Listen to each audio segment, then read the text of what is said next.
बिस्मिल्लाहिर्रहमानिर्रहीम। अस्सलाम वालेकुम व्यूअर्स। आज मैं आपके साथ खीर की रेसिपी शेयर करने लगी हूँ जो कि ज़्यादा मिकदार में है।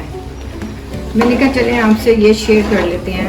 मैंने 20 किलो दूध लिया और उसमें 1.5 किलो चावल लिए हैं।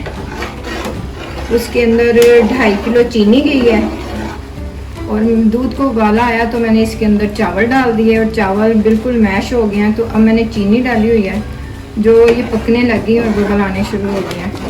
ये तकरीबन 15-20 मिनट बाद ना इसको हमने घोटा लगा देना और ये मुलायम हो जाएगी।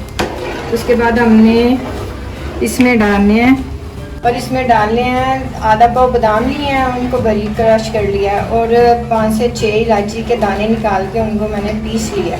ये दम लगाने वक्त दोनों चीज़ें डलेंगी। अब ये थोड़ी 15-20 मिनट के बाद इसको घोटा लगाते हैं। फिर ये थोड़ी सी गाढ़ी हो जाती है ना तो फिर आपके साथ शेयर करते हैं। ये देखें, ये हमने चूल्हा बंद करके ना तो इसको घोट लिया। ये देखें हो गई, एक जैसी हो गई। अब इसमें डालेंगे हम इलायची पाउडर 1/2 टीस्पून और खोया लेने के लिए गए हुए थे लेकिन खोया नहीं मिला, इसलिए हम एवरीडे डालेंगे। आधा कप एवरीडे डालना है जो पहले मैंने नहीं बताया आपको। और 3 चम्मच मैंने खोपरे के लिए, इनको मिक्स करके तो ठंडी चूल्हा बंद है तो इसको अंदर मिक्स कर देंगे और इसके साथ ये बादाम डाल देंगे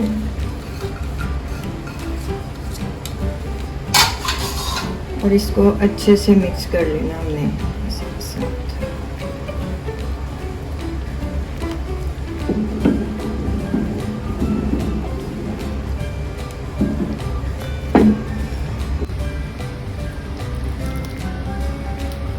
ये देखें बिल्कुल इतनी रखनी है, ना गाढ़ी ज़्यादा करनी है ना ज़्यादा पतली रखनी है।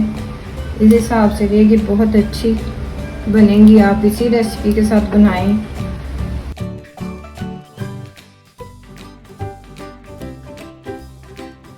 ये खीर तैयार हो गई है हमारी।